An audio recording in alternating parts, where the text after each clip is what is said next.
They saw nobody in a borrowed dress. A woman who didn't belong in their world of marble floors and crystal chandeliers. The security guard looked right through me like I was invisible. But here's what they didn't know. I wasn't there to blend in. I was there to change everything. And by the end of that night, none of them would ever forget my name again. Stay with me to see how one overlooked woman changed everything in a single night. This is a story about the power that comes not from the loudest voice in the room, but from the sharpest mind. My name is Maya Chen, and 3 months ago, I was just another engineer with big dreams and an empty bank account. I'd been working 16-hour days on my startup, a security software that could revolutionize how companies protect their data. But having the best idea means nothing if nobody will listen to you. The invitation came through my old college roommate Jessica. She worked for Richard Sterling, the tech billionaire who owned half of Silicon Valley. His annual party was legendary. The kind of event where billion-dollar deals happened over champagne and small talk. Maya, you have to come. Jessica had said, this could be your chance. Richard's always looking for the next big thing. So there I was, standing outside a mansion that looked like something from a movie. My dress was borrowed, my heels were second-hand, but my confidence, that was all mine. I'd spent weeks researching every guest, every company, every potential opportunity. I knew more about Richard Sterling's business than most of his employees. The security guard barely glanced at my invitation before waving me through. That should have been my first clue about how the evening would go. The party was exactly what you'd expect from a billionaire. Ice sculptures, live music, waiters carrying trays of food that cost more than my monthly rent. The guests moved in circles I'd only read about in business magazines, tech CEOs, venture capitalists, celebrities who invested their fame into startups. And me. I might as well have been wearing an invisibility cloak. I tried to introduce myself to a group discussing artificial intelligence. They looked past me like I was part of the furniture when I attempted to join a conversation about cybersecurity, my actual expertise. One man literally turned his back to me mid-sentence. "Excuse me," I said to a woman who'd been quoted in Forbes last week. "I couldn't help but overhear your thoughts on data breaches." Are you at the catering company?" She interrupted. "Could you get me another glass of wine?" My cheeks burned, but I kept my voice steady. "Actually, I'm Maya Chen. I run a cybersecurity startup."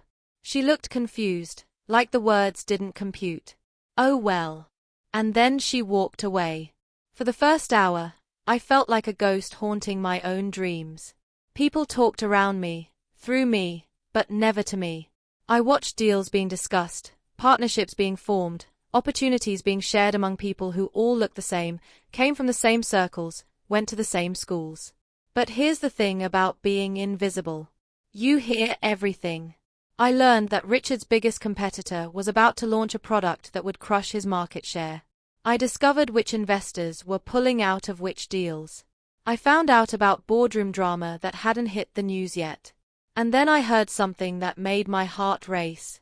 Richard Sterling himself was standing near the bar talking to his assistant, Elena Rodriguez.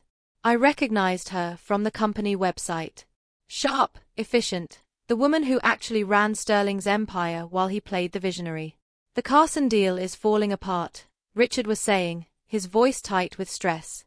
"They are pulling their funding. Without their backing, we can't launch the security platform next quarter." "What do they want?" Elena asked. "Proof that our system can handle advanced persistent threats. They want something our current security can't provide. We need a solution that can predict and prevent attacks before they happen, not just respond to them." My breath caught. That was exactly what my software did. Not just reactive security, but predictive protection. I'd spent 2 years developing algorithms that could identify attack patterns before they fully formed. But how do you interrupt a billionaire's private conversation when you've been invisible all night? I spent the next 20 minutes watching and listening. Richard grew more agitated as the evening went on. His smile became forced, his laugh too loud. This wasn't just about one deal. This was about his company's future. Meanwhile, I noticed Elena. Unlike everyone else, she actually saw the people around her. She thanked the waiters by name. She helped an older gentleman find his coat. And when I accidentally made eye contact with her, she didn't look through me. She looked at me. That's when I made my decision. I approached Elena during a quiet moment when Richard was pulled into another conversation. "Excuse me, Ms. Rodriguez," I said quietly. "I'm Maya Chen. I know this might sound strange, but I couldn't help overhearing about the Carson deal." Elena's eyebrows raised, but she didn't dismiss me. "And you are someone who might be able to help," I said. "I've developed a predictive security system that does exactly what Carson is asking for. It doesn't just stop attacks, it prevents them." For a moment, Elena studied me. Really looked at me. "You're not one of Richard's usual contacts." "No," I said honestly. "I'm exactly the kind of person who usually gets overlooked in rooms like this. But my software isn't." Elena glanced toward Richard, who was now pacing near the window, his phone pressed to his ear. "Can you prove it?" I pulled out my phone. "Give me 30 seconds. I showed her a demonstration video of my software, catching a simulated attack that traditional security missed entirely.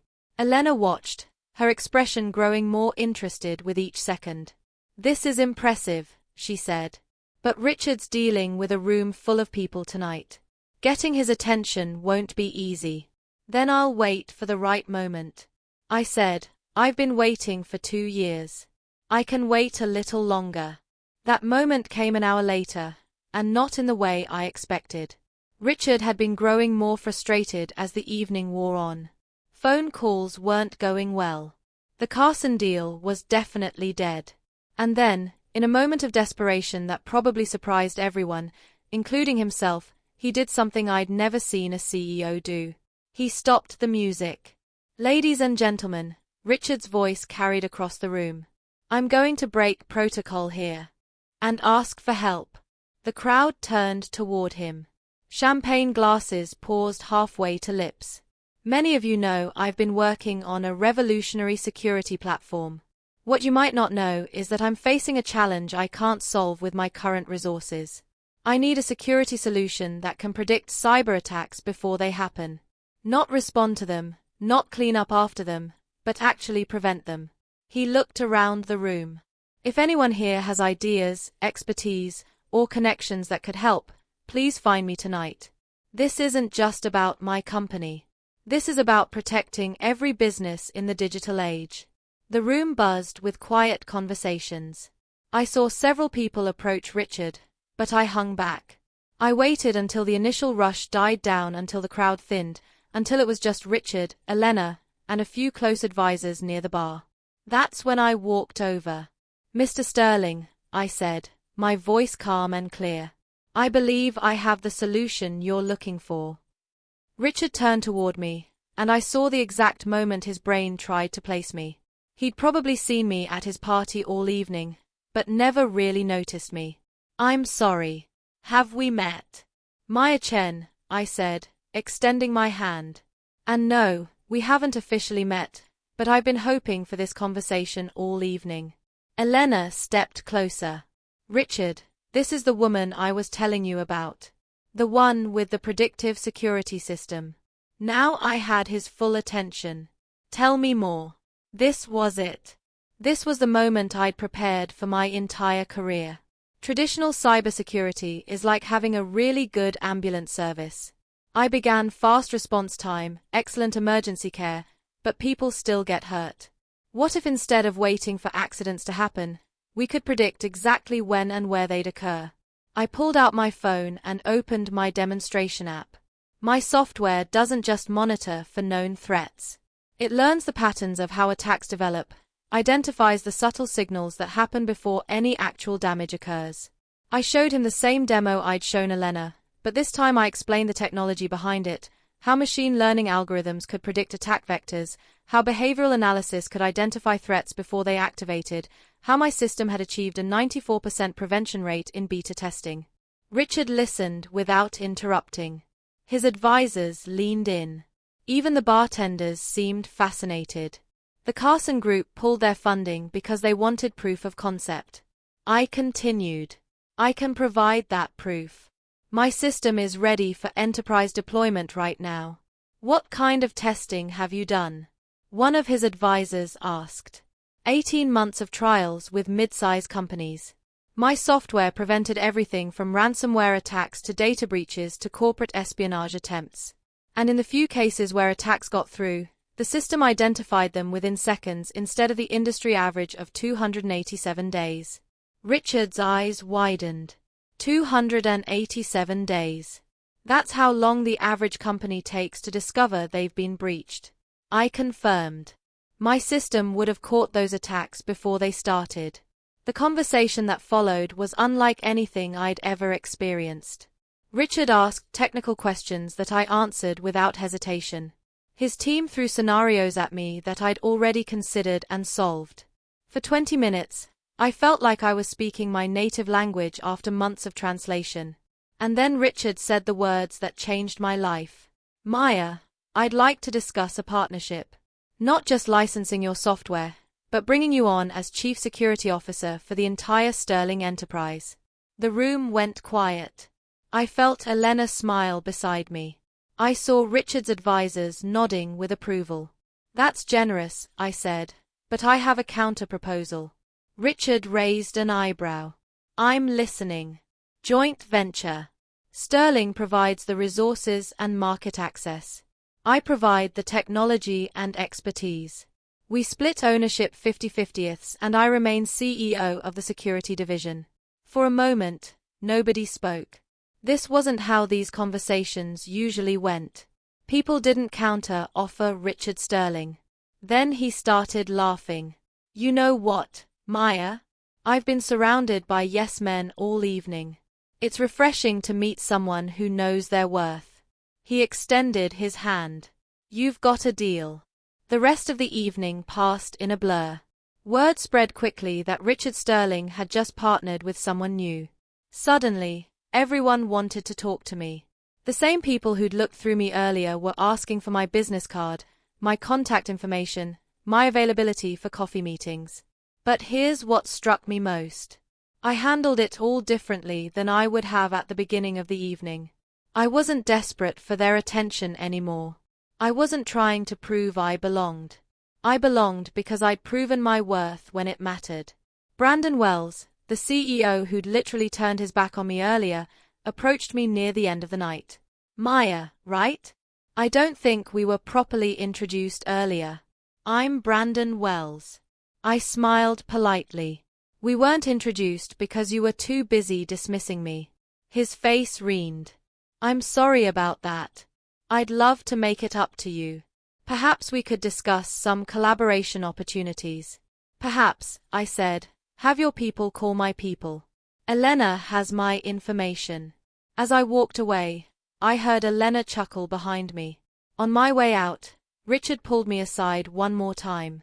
Maya, can I ask you something? How did you stay so calm tonight? Most people would have been frustrated, angry, or given up. I thought about his question. Mr. Sterling, I've been underestimated my entire career.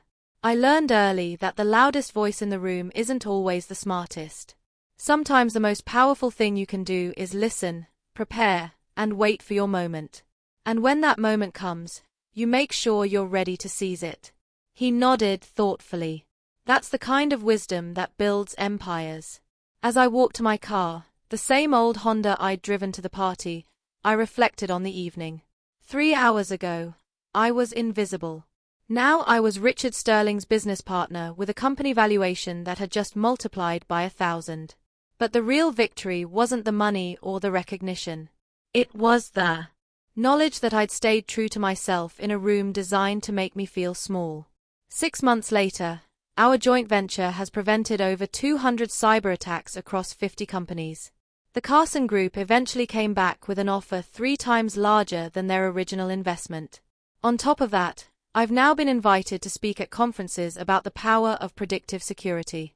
But even with all of that success, I still think about that night at Richard's party. I think about the woman who felt invisible, but refused to disappear. Because that night taught me something important. Real power doesn't come from demanding attention. It comes from earning respect.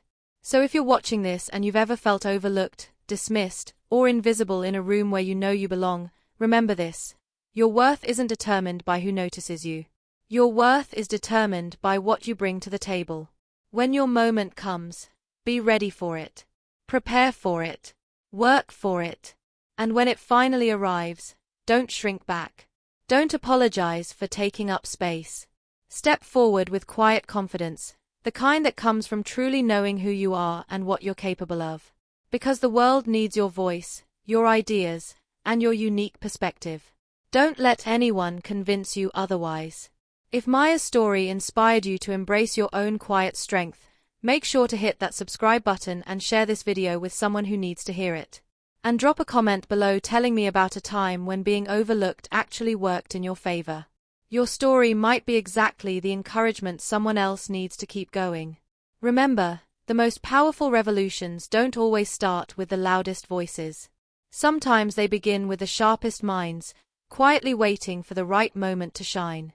Until next time, keep believing in your own quiet power. The world is still waiting to see what you can do.